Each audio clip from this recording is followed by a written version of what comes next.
So we were doing molecular basis of inheritance के PYQs, तो उसके PYQs कंटिन्यू करते हैं. तो नेक्स्ट क्वेश्चन क्या बोल रहे हैं यहाँ पे, different mutations referable to the same locus of a chromosome give rise to multiple alleles, polygenes, oncogenes, pseudoalleles.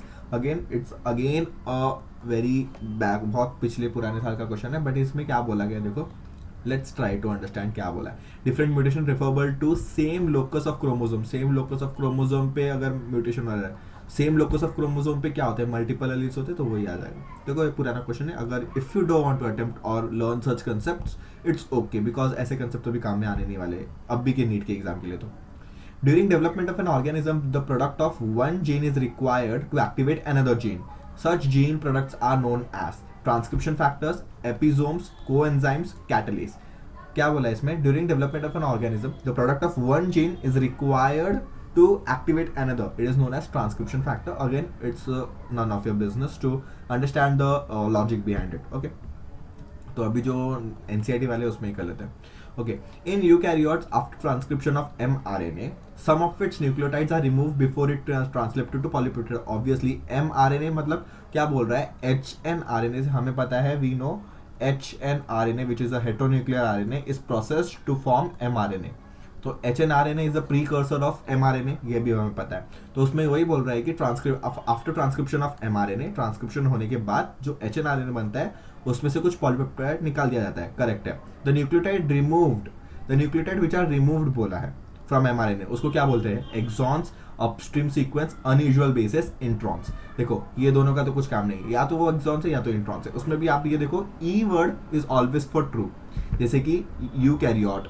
Okay, ई जो भी आता है ना तो वो ट्रू रहता है, तो ट्रू वाला प्रोटीन में काम आएगा, प्रोटीन पॉलीपेप्टाइड में. तो क्या निकाला जाएगा, इंट्रॉन्स विल बी रिमूव्ड. कैसे याद रखना है मुझे, मैं बता दिया. देखो hnRNA में दोनों ही है, introns and proton, exons. Protons में इंट्रॉन्स एंड एक्सॉन्स दोनों ही है आपके hnRNA में. Okay, now we need to make mRNA बनाने के लिए उसमें सिर्फ और सिर्फ ऐसे आपको बेसिस चाहिए जिसमें से प्रोटीन बन सकता है, और वो प्रोटीन कौन देगा, एक्सॉन्स बनाएंगे, एक्सॉन बेसिस. कैसे याद रखना है, ई वाला term is always for true things, जैसे कि प्रोकैरियोट मतलब यूकैरियोट से पहले, प्रो प्रिमिटिव, और यूकैरियोट मतलब यू मतलब असली, रियल वाले, ऐसे. तो आपको ये याद रखना है ई वाला इज ट्रू. तो एक्सॉन्स आपके प्रोटीन्स में मदद करेंगे, तो प्रोटीन्स के लिए एक्सॉन्स हो जाएगा, और introns would be the wasteful, जो कि रिमूव हो जाएगा. तो उसने पूरा क्या रिमूव किया है, ऐसा नहीं कि क्या बचता है, रिमूव क्या किया है. तो बहुत ही अच्छा क्वेश्चन है, थोड़ा सा ट्रिकी हो सकता है if you read it in a hurry. Okay, moving on to the next question. Protein synthesis in an animal cell takes place in. तो क्या बोल रहे हैं, protein synthesis in an animal cell. Animal cell में protein synthesis कहाँ होता है, only in cytoplasm, in the nucleolus as well as in cytoplasm as well as mitochondria, on ribosomes attached to nuclear envelope. Okay, देखो protein synthesis कहाँ होता है, ये आपको बेसिकली आइडिया पता चल गया रहेगा. इन साइटोप्लाज्म हो सकता है, साइटोप्लाज्म में होगा. अगर आप साइटोप्लाज्म टिक कर दोगे तो मैं पार्शियली रॉन्ग, करेक्ट हो सकता है, बट अगर आप चारों ऑप्शंस पढ़ोगे तो उसमें थर्ड ऑप्शन में क्या देंगे, cytoplasm as well as in mitochondria. Okay, देखो न्यूक्लियोलस में तो होने से रहा, क्योंकि न्यूक्लियोलस मतलब न्यूक्लियस के अंदर, न्यूक्लियोलस का प्रेजेंस कहाँ है, न्यूक्लियस के अंदर. तो न्यूक्लियस के अंदर ट्रांसक्रिप्शन मतलब प्रोटीन सिंथेसिस, ट्रांसक्रिप्शन नहीं ट्रांसलेशन. प्रोटीन सिंथेसिस के लिए हमें क्या चाहिए, ट्रांसलेशन. तो ट्रांसलेशन आपका न्यूक्लियस के अंदर नहीं होता है, ट्रांसक्रिप्शन होता है, ट्रांसलेशन नहीं होता है. तो न्यूक्लियोलस आ गया तो ये तो हट जाएगा. साइटोप्लाज्म मुझे पता है साइटोप्लाज्म में होता है, क्योंकि mRNA ट्रांसफर होता है from the nuclear pore to the cytoplasm. ये तो हो गए, ये तो इतना पता रहेगा. तो साइटोप्लाज्म इसमें दिख रहा है, बट न्यूक्लियोलस है, तो ये सेकंड ऑप्शन गया आपका. Next, ribosomes attached on nuclear envelope, और थोड़ा कंफ्यूजिंग है, but it is not possible. तो इसने क्या बोला, साइटोप्लाज्म तो हो गई, बट माइटोकॉन्ड्रिया में क्यों होगा, क्योंकि माइटोकॉन्ड्रिया के अंदर भी डीएनए है. आपको पता रहेगा अगर माइटोकॉन्ड्रिया के अंदर भी डीएनए है, और क्योंकि एनिमल सेल है तो एनिमल सेल में सिर्फ और सिर्फ माइटोकॉन्ड्रिया के पास एक्स्ट्रा डीएनए है, अदर देन द न्यूक्लियस का डीएनए. अगर प्लांट सेल रहता तो किसके पास रहता था, माइटोकॉन्ड्रिया भी हो सकता था और क्लोरोप्लास्ट भी हो सकता था. तो इन एनिमल सेल अगर बात करें तो माइटोकॉन्ड्रिया में भी अलग डीएनए, तो उसमें प्रोटीन सिंथेसिस हो सकता है, क्योंकि माइटोकॉन्ड्रिया सेमी ऑटोनोमस ऑर्गन, अगर आपको पता रहेगा तो उस लॉजिक से अगर आप बेस्ट आंसर टिक करना चाहोगे मेरे हिसाब से, तो option number C would be the correct. In cytoplasm as well as in mitochondria. In animal cell की अगर बात करें, अगर प्लांट सेल रहता तो in cytoplasm as well as in mitochondria and chloroplast, क्योंकि प्लांट सेल में क्लोरोप्लास्ट भी आएगा, माइटोकॉन्ड्रिया तो ऑब्वियसली रहेगा ही, बेसिक सेल्यूलर ऑर्गेनेल है वो. Okay, moving on to the next question. The RNA that picks up specific amino acids from amino acid pool in the cytoplasm to ribosome during protein synthesis is. Protein synthesis में कौन amino acid लेके आ रहा है? TRNA obviously, तो of course option number B would be the correct answer. Okazaki fragments are seen during, Okazaki fragments कहाँ पे पाए जाएंगे? ट्रांसक्रिप्शन में, ट्रांसलेशन में, ट्रांसडक्शन में, रेप्लिकेशन में। Obviously in replication Okazaki fragments are seen in replication which is semi conservative replication of DNA, ये भी हमें पता है। Semi conservative replication of DNA में ओकाजाकी फ्रेगमेंट्स देखा जाता है। ये तो बहुत सिंपल क्वेश्चन हो गया। Okay, main question Okazaki fragments में क्या आता है कि वो कौन से एंड में फॉर्म होता है, टुवर्ड्स द फोक और away from the replication fork, ये सब मेन क्वेश्चन होते हैं यहाँ पे। बट ये तो ठीक है, रेप्लिकेशन से होता है, तो 130 का C would be the correct answer. Now in translation termination triplet is, termination का मैंने 3 ट्रिपलेट बताया था आपको, UAA, UAG एंड UGA। कैसे याद रखना है? UAA याद रख लो, UAG फिर GA को इंटरचेंज करो, UGA, और AUG is the code for methionine and start codon. तो इसमें से क्या मैच हो रहा है यहाँ पे? Option number B would be the correct answer हो गया। Okay, in split gene the coding sequences are, again ये दोनों को तो आप काट दो, फर्क आपको मतलब कंफ्यूज आप हो गए इंट्रॉन और एक्सॉन में। कैसे याद रखना है? E is for true, eukaryote prokaryote का एग्जांपल आप याद रख लो, और ऐसे ही E वाले आपको बहुत जगह मिलेंगे। E वाले ऐसे एग्जांपल जिसमें E वाला ट्रू रहेगा वो आपको बहुत जगह, जैसे कि हेट्रोक्रोमैटिन, अगर आपको सेल चैप्टर याद है तो हेट्रोक्रोमैटिन, और एक एग्जांपल है हेट्रोक्रोमैटिन और यूक्रोमैटिन। ओके, तो इनमें भी क्वेश्चन आता है कि कौन सा ट्रू है, इसमें से ये ट्रू है। ट्रू मतलब क्या? यू से ट्रू मतलब क्या? मैं क्यों बोल रहा हूँ ये ट्रू है? क्योंकि इट इज ट्रांसक्रिप्शनली एक्टिव। अगर आपने सेल वाला चैप्टर और सेल ट्रांसक्रिप्शनली एक्टिव है, okay, it is transcriptionally active and it is transcriptionally inactive. हाँ, और ये डार्कली स्टेन्ड रहता है, फिर हाईली कॉइल्ड रहता है, ये लाइटली स्टेन्ड रहता है, फिर ऐसा, ये सारे स्ट्रक्चर्स है। कैसे याद रखना है? खाली यू, ई मतलब ट्रू, ट्रू मतलब ट्रांसक्रिप्शनली एक्टिव, ई मतलब ट्रू मतलब कुछ तो काम आने वाला है उसका। तो इसमें से भी इंट्रॉन्स और एक्सॉन्स में क्या काम आएगा? एक्सॉन्स, क्योंकि इसके आगे ई है। तो यही ट्रिक लगा के आपको याद रखना है। ओके, तो option number C would be the correct answer for 132। Okay, protein helping in the opening of DNA double helix in form of replication focus. देखो, डीएनए हेलिक्स को ओपन करना ये अपन एनसीईआरटी में नहीं है, obviously it is DNA topoisomerase. Option number D would be the correct answer हो गया। Wait a minute, topoisomerase confuse हो गया मैं। Topoisomerase is for stabilising, it is for stabilising the single strand. Okay, and DNA gyrase is the one which opens it. जो आपका answer है DNA gyrase मतलब helps in opening the helix. Okay, helix open करने के लिए DNA गाइरेज या helicase भी बोलते हैं इसको। ओके, हेलिकेज या डीएनए गाइरेज। पॉलीमरेज वन तो ये पॉलीमराइज करेगा डीएनए को, और डीएनए लाइगेज तो वो लाइगेट करेगा। ये दोनों में कंफ्यूजन होगा नहीं। टोपोआइसोमरेज या तो गाइरेज में आपको कंफ्यूज हो सकता है। तो उसमें मैंने बता दिया टोपोआइसोमरेज क्या होगा, जैसे ही आपका डीएनए खुल गया तो क्योंकि इधर ए उसके सामने टी रहेगा ऑब्वियसली, तो आपस में वापस जुड़ सकते हैं ना, क्योंकि वैसे ही जुड़े थे, हाइड्रोजन बॉन्डिंग की वजह से ही जुड़े तो वापस जुड़ सकते हैं। तो उसे अवॉइड करने के लिए बीच में यहाँ पे टोपोआइसोमरेज आ जाता है आपका।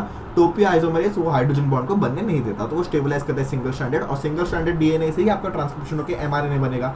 इसीलिए topoisomerase is distributed at regular interval after opening the helix. Okay, तो टोपोआइसोमरेज का क्या फंक्शन है? Stabilising the single strand. ये मैंने बता दिया आपको। Now moving on to the next question, which is not involved in protein synthesis.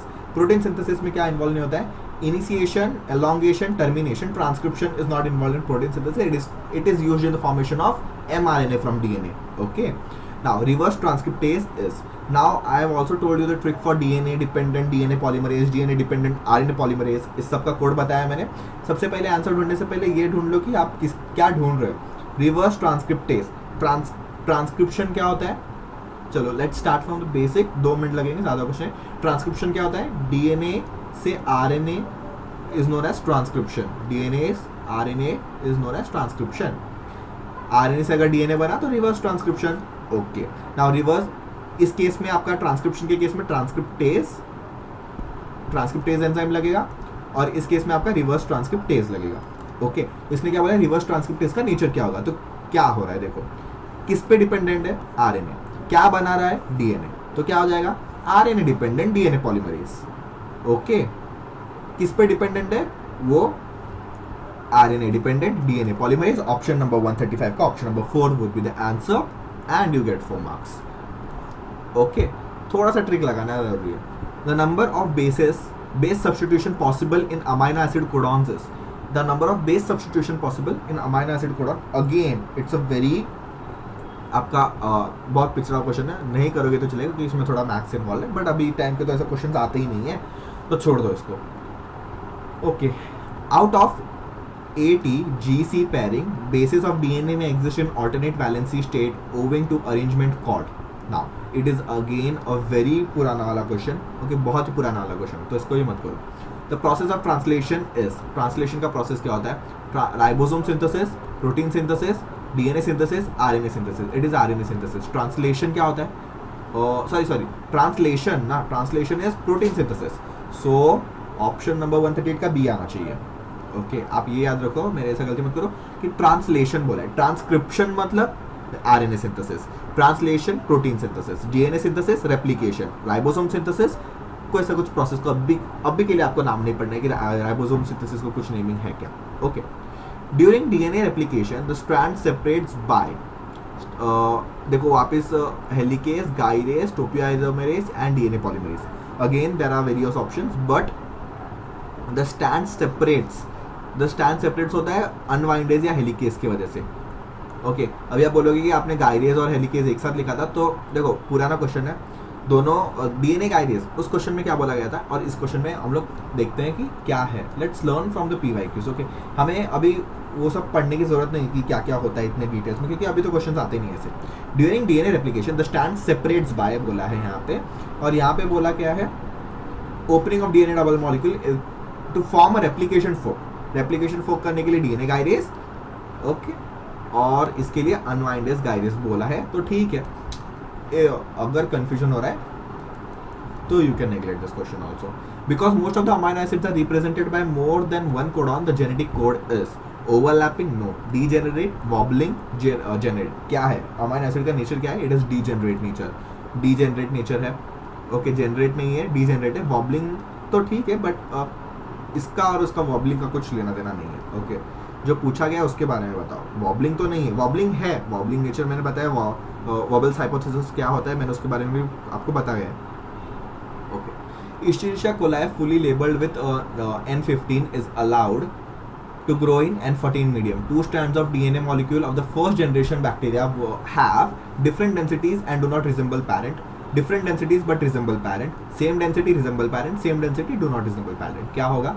देखो उसने क्या बोला है, 2 DNA, ये भी 15 वाला है, ये भी 15 वाला है. फर्स्ट अगर हम लोग ने इसको N14 मीडियम में डाल दिया तो फर्स्ट वाला क्या हो जाएगा? ये 15 हो जाएगा, 14 हो जाएगा. दूसरा स्टैंड आ गया 15 और एक 14 वाला हो जाएगा. तो क्या हो जाएगा? ये पेरेंट है, ये डॉटर्स है. डॉटर क्यों बोलते हैं? क्योंकि daughter female is only the organism which is capable of giving rise to next organism.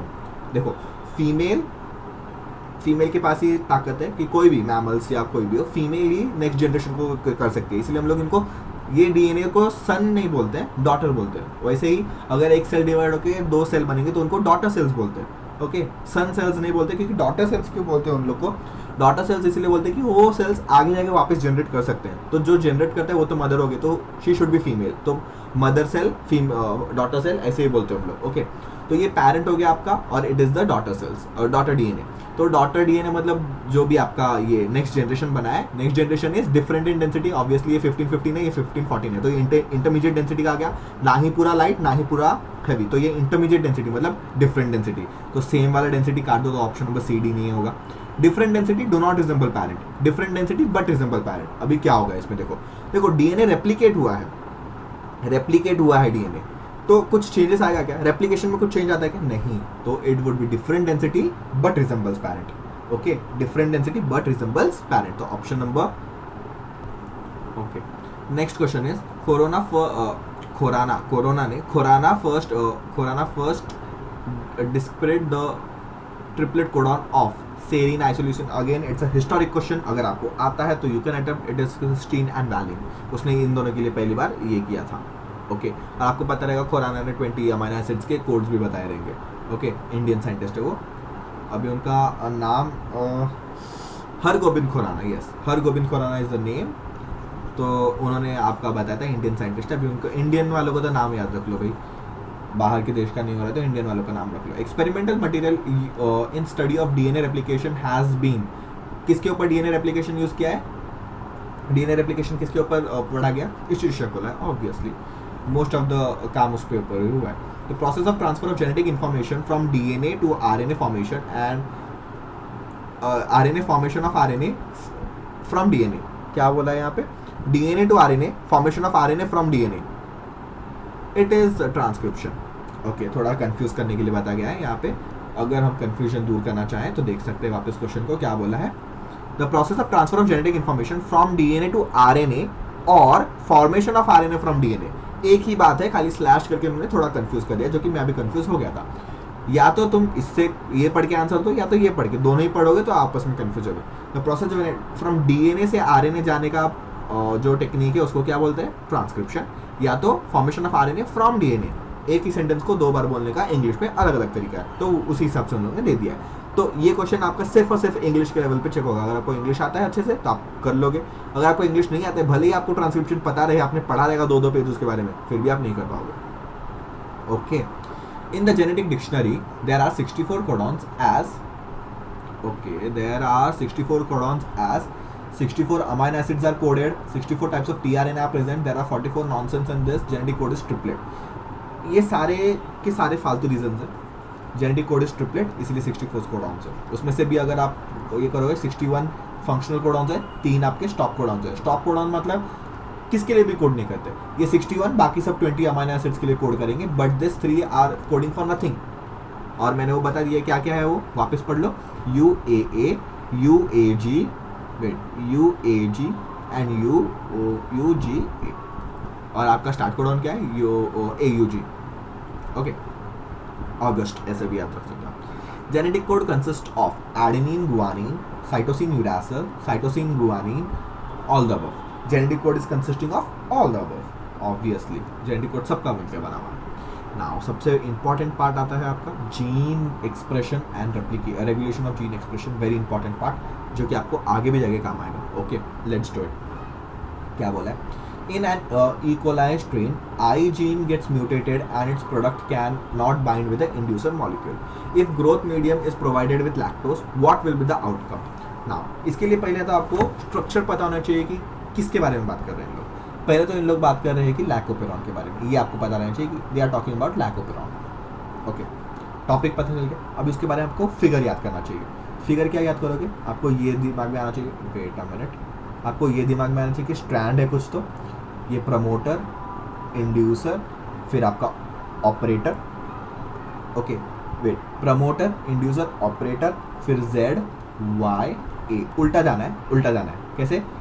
A के बाद आता है Y के बाद आता है Z, तो उसके उल्टा लिखोगे Z, Y, A. नाउ कौन सा क्या किसके लिए यूज करते हैं वो भी याद रहना चाहिए. Z codes for beta galactosidase, Y codes for transacetylase, A for परमीएज. If I am not wrong, अगर मैं गलत नहीं हूँ, अगर मैं गलत हूँ तो बता दो. ओके, क्या बोला इसमें, क्या बोला है वो देखो, डायग्राम मिल गया. Z, Y, A. ओके, तो यहाँ पे क्या बोला गया है, तो वो देखते हैं कि इन लोगों ने क्या बोला है. आई जीन म्यूट हो गया.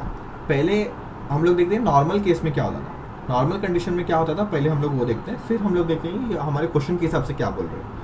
देखो, आई जीन पहले तो इंड्यूसर है, तो वो इंड्यूस करके आपका रिप्रेसर एमआरएनए बनाएगा. तो मैं इसको RmRNA बता देता हूँ. रिप्रेसर एमआरएनए बनाएगा, तो रिप्रेसर एमआरएनए क्या बनाएगा? आपका प्रोटीन बनाएगा, जो कि है रिप्रेसर. जो प्रोटीन आपका रिप्रेसर के तरह काम करेगा. ये रिप्रेसर क्या करेगा? रिप्रेसर जाके आपका ऑपरेटर पे जाके बाइंड हो जाएगा. देखो, ऑपरेटर और प्रमोटर के साइड का चिंता मत करो, आपको ये खाली याद रखना है कि इंड्यूसर क्या फंक्शन है वो याद रखो, और ये 3 का सीक्वेंस याद रखो. ऑपरेटर कहाँ है, इंड्यूसर कहाँ है, और प्रमोटर, ये सब की चिंता मत करो आप. ये तीनों की सीक्वेंस कोई नहीं पूछते तो इन लोग ZYA की सीक्वेंस. और मैंने बता दिया कैसे याद रखना है. ZYA उल्टा ABCD, रिवर्स ऑफ ABCD. पहले पीछे से Z आता है, पहले फिर Y आता है, फिर A आएगा. ओके, उनके प्रोडक्ट्स भी याद करने कि कौन क्या ये करता है. तो क्या होता है, इंड्यूसर रिप्रेसर एमआरएनए बनाएगा, रिप्रेसर एमआरएनए आपका रिप्रेसर बनाएगा, रिप्रेसर ऑपरेटर से बाइंड होगा, ऑपरेटर से बाइंड होगा तो आपका फिर राइबोसोम इसको पहचान नहीं पाएगा इस आपके एमआरएनए को, फिर ट्रांसक्रिप्शन नहीं होगा, तो ट्रांसएसिटाइलेज, परमीएज और आपका बीटा गैलेक्टोसाइडेज, ट्रांसएसिटाइलाइज और आपका परमीएज नहीं बन पाएगा. ठीक है, नहीं बन पाएगा. अभी इन लोगों ने क्या बोला है, अभी क्वेश्चन के हिसाब से चलता है. ओके, क्वेश्चन में क्या बोला है कि ये जो है म्यूट हो गया, म्यूटेशन हो गया, उसमें जो रिप्रेसर बना वो काम का ही नहीं रहा. Okay, inducer molecule I gene gets mutated and its product can not bind with inducer molecule. So इससे बाइंड ऑपरेटर मॉलिक्यूल से बाइंड नहीं हो सकता है. तो ये गया, सॉरी ऑपरेटर मॉलिक्यूल से बाइंड नहीं हो सकता है वो. तो ऑपरेटर तो फंक्शनल रहा ना, ऑपरेटर फंक्शनल रहा तो क्या होगा, तो इसको पहचान लेगा, mRNA को पहचान लेगा राइबोसोम, यहाँ से चिपक जाएगा, फिर यहाँ से आपका काम चालू हो जाएगा. होगा कि नहीं, काम चालू हो जाएगा यहाँ से. तो आपका क्या हुआ, ZYA would be transcript. Okay, तो ZYA आपका ट्रांसक्रिप्ट हो जाएंगे. तो यहाँ पे हो जाएगा option number B would be the answer. But देखते हैं ये आंसर करेक्ट है कि नहीं. ओके, तो देखो हम लोग ने क्या गलती किया, थोड़ा सा क्वेश्चन समझने में गलती, हमारा कंसेप्ट तो ठीक ही था, हम लोग ने गलती कहाँ पे किया. और देखो ये आपका again it is promoter, inducer, operator, ZYA, ये तो सीक्वेंस ठीक है. इन लोग ने क्या बोला है, I gene gets mutated and its product can not bind with the inducer molecule. तो आई जीन खराब हो गया आपका, आई जीन खराब हो गया. ओके, तो आई जीन यहाँ पे खराब हो गया, तो इसका प्रोडक्ट भी खराब हो जाएगा, तो ये रिप्रेसर जाके इसको कंप्रेस नहीं कर पाएगा, ZY ट्रांसक्रिप्ट होंगे, तो यही करेक्ट है. ओके, इन्होंने आंसर गलत दिया, इन्होंने आंसर गलत दिया है, उनका आंसर है B which is not correct. Okay, according to me, and A is correct, ZY genes would be transcript, यही करेक्ट है. क्यों, क्योंकि देखो I gene is getting mutated और उसका प्रोडक्ट बाइंड नहीं कर रहा है इंड्यूसर मॉलिक्यूल के साथ, इंड्यूसर मॉलिक्यूल के साथ बाइंड नहीं कर रहा है, तो लैक्टोज, तो इंड्यूसर मॉलिक्यूल कौन है, इंड्यूसर इज लैक्टोज. लैक्टोज आपका जो ग्रोथ मीडियम में लैक्टोज पड़ा हुआ है, तो वो इंड्यूसर मॉलिक्यूल के साथ बाइंड नहीं कर रहा है. Okay okay okay okay, I get it. Sorry for confusion, sorry again. अच्छा, अभी समझा मुझे भी, उनका आंसर करेक्ट है. Sorry guys. देखा जीन एक्सप्रेशन के ऊपर कितना अच्छा क्वेश्चन बनता है. Again promoter, inducer, operator, ZYA. Actually में ओपेरॉन ऑफ कैसे होता है, ओपेरॉन ऑफ कैसे होगा, तो लेट्स स्टार्ट अगेन ओवर. तो ये हमारा स्ट्रक्चर है, ये हमारा स्ट्रक्चर. इसमें क्या होता है, इंड्यूसर बनाएगा आपका रिप्रेसर mRNA, रिप्रेसर mRNA बनाएगा रिप्रेसर. ओके, नॉर्मल केसेस में रिप्रेसर जाके ऑपरेटर से बाइंड हो जाएगा, फिर ट्रांसक्रिप्शन नहीं होगा, तो ये ओपेरॉन ऑफ हो गया. ओके, ये ओपेरॉन ऑफ केसेस है. ओके, अभी ओपेरॉन चालू होने के लिए क्या होगा, इधर बनाते हैं हम लोग. Okay, same promoter, inducer, operator, ZYA. जब भी ओपेरॉन ऑन करना है तो क्या होगा, लैक्टोज इज द इंड्यूसर. ये इंड्यूसर मॉलिक्यूल क्या है, लैक्टोज है. तो इंड्यूसर ने बनाया mRNA, आई जीन ने बनाया mRNA, उसने बनाया रिप्रेसर mRNA, इसने बनाया रिप्रेसर क्योंकि लैक्टोज प्रेजेंट है इंड्यूसर मॉलिक्यूल लैक्टोज. ये लैक्टोज रिप्रेसर के साथ बाइंड करके ये एक मॉलिक्यूल बनाएगा जो कि जाके ऑपरेटर से बाइंड नहीं होगा. ऑपरेटर से बाइंड नहीं होगा जब जाके ट्रांसक्रिप्शन हो जाएगा, क्योंकि ऑपरेटर से बाइंड नहीं हुआ, राइबोसोम इसको पहचान लेगा, राइबोसोम आके इधर चिपक जाएगा, मतलब राइबोसोम चिपक जाएगा, फिर यहाँ से ट्रांसक्रिप्शन चालू होगा. तो ZYA दोनों ही तीनों ही ट्रांसक्राइब हो जाएंगे. कब केस में, जब भी रिप्रेसर ठीक रहेगा तभी लैक्टोज को पहचान के चिपक सकता है, तभी इन दोनों के बीच में हो बॉन्ड फॉर्म होके ये दोनों आपस में इनएक्टिव हो सकते हैं, तभी लैक्टोज जाके रिप्रेसर को रिप्रेस कर सकता है. ओके, बट इन लोगों ने क्या बोला है, आई जीन म्यूटेट हो गया तो product can not bind with inducer molecule, मतलब लैक्टोज और रिप्रेसर नहीं मिल सकते. अगर लैक्टोज और रिप्रेसर नहीं मिल सकते तो लैक्टोज भले ही रहे मीडियम में, रिप्रेसर जाके ऑपरेटर से बाइंड हो जाएगा तो ऑपरेटर बंद हो जाएगा, तो ZY will not be transcribed, ZYA will not be transcribed. देखो बहुत ही अच्छा क्वेश्चन है, मैं भी थोड़ा कंफ्यूज हो गया था. ओके, तो ये ओपेरॉन ऑफ का केस है, ओपेरॉन ऑन का केस हम लोग ने यहाँ पे देख लिया कैसे होता है. ओपेरॉन ऑन का केस कि रिप्रेसर रहेगा, रिप्रेसर को जाके कौन बाइंड हो जाएगा, लैक्टोज. लैक्टोज को क्या बोलते हैं, inducer molecule. Okay, inducer molecule कौन है, लैक्टोज जाके रिप्रेसर से बाइंड हो जाएगा, रिप्रेसर से बाइंड होने के बाद वो इनएक्टिव हो गया तो ऑपरेटर भी खाली पड़ गया, ऑपरेटर खाली पड़ गया तो उसको आके पहचान लेगा राइबोसोम पहचान गया तो वहाँ पे ट्रांसक्रिप्शन चालू हो जाएगा, तो ओपेरॉन ऑन. अगर लैक्टोज नहीं है तो रिप्रेसर जाके चुपचाप बाइंड हो जाएगा डायरेक्टली, तो रिप्रेसर जाके ऑपरेटर से बाइंड हो जाएगा, तो यहाँ पे बाइंड हो गया, राइबोसोम पहचान नहीं पाएगा तो वापस ट्रांसक्राइब नहीं होगा.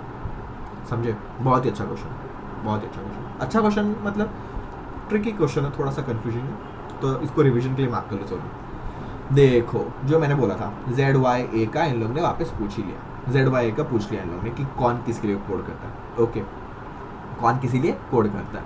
तो देखो Z का मैंने बोला था beta galactosidase.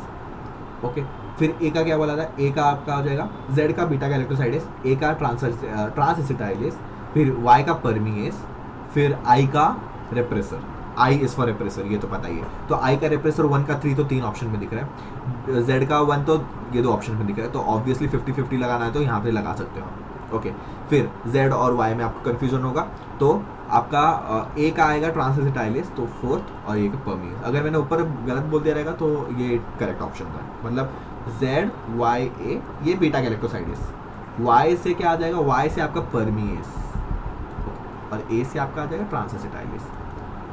Okay, next, all the following are part of an operon except an operator, promoter, structural genes, enhancer. Enhancer कुछ नहीं होता तो वही नहीं है पार्ट है ऑब्वियसली।